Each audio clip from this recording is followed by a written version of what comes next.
Okay, my next report's at a tram shed. I've got plenty of time because I just missed the last tram. Typical. This is the area we're looking at here. That's a little Spain, very little Spain. It's hardly existed. Much of the real thing, I might add. But that's the best I've got. And of course it's extremely expensive to eat and drink there. But I'm getting off the topic. The topic is the pre-travel stress. I'm going to continue on with that one. As I mentioned earlier, I actually booked my ticket to Cairns, my airline ticket, through Jetstar.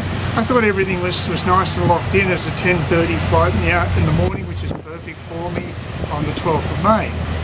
And so Easter takes place. We go past Easter, and about midway through the Easter week, the following week after Easter, I decide to check up what's going on with the booking, because I haven't received a confirmation at that stage. It should take 48 hours, even in spite of the Easter delays. It should have actually happened before Easter, and it didn't. So I was getting a little concerned, and I go and check it out, and I find out that there's no booking anymore under that booking number. It's just been wiped. So that didn't look too good. So of course I decided to ring up customer service to find out what's going on. And of course, on the other end, I get this lady with a Filipino accent, presuming it's a Filipino call centre, and basically she can't do anything about it. She actually says that the money that I've paid, I won't be able to get back for 15 working days. So that's like 3 weeks or more, depending on public holidays. That's a pretty poor situation, considering that you know, they have. I've used that method of direct transfer from my bank account to pay for the airline ticket in the past, and it's worked perfectly. This time they just wiped the booking, so that's totally stuffed me. So I'm scrambling to get another booking. She gives me some options and they're way overpriced, so I'm not happy because I got a good price at the time I wanted to go. As it turned out, I was able to get another ticket about $20 more, but it was leaving at 7:30 in the morning, which is a little inconvenient, but I suppose at least it means I'm getting the Cairns even earlier. Mind you, it'll be too early to actually get into my accommodation that that I was going to book. But you know, at least I got that sorted out. But I still was out of pocket for the actual initial airline booking, and may have to wait 3 weeks to get it back. As it turned out, I did receive the money the following day. I checked in my bank account, so you know, they were probably under promising and over-delivering, a typical trick that they use in corporate life. So I guess that's what was going on there. So that was okay.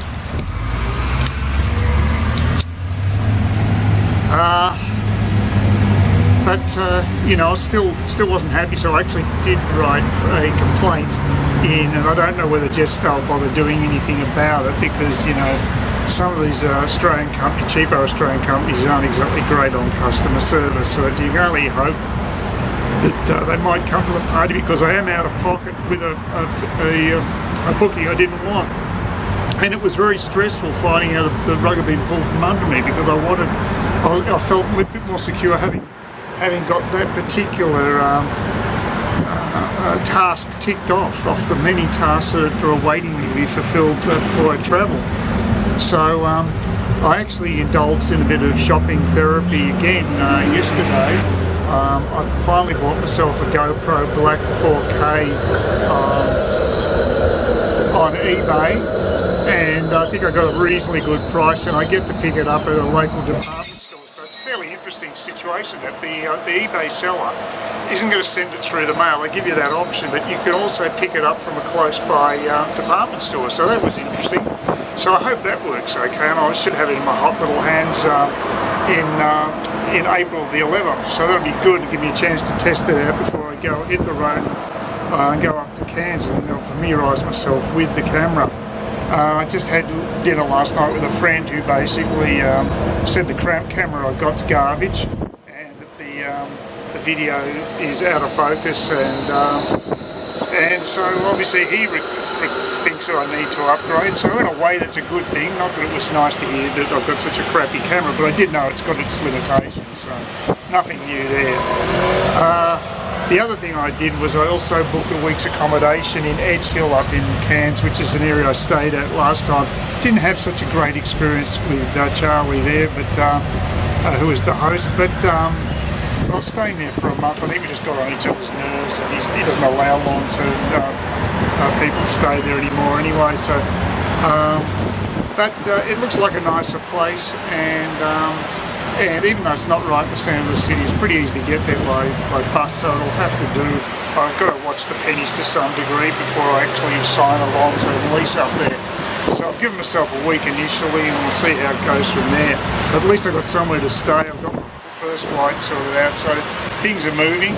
Just got a lot of other things to tick off though, and I'll keep you informed of what they are as I progress towards the date. I've still got a month to go, over a month.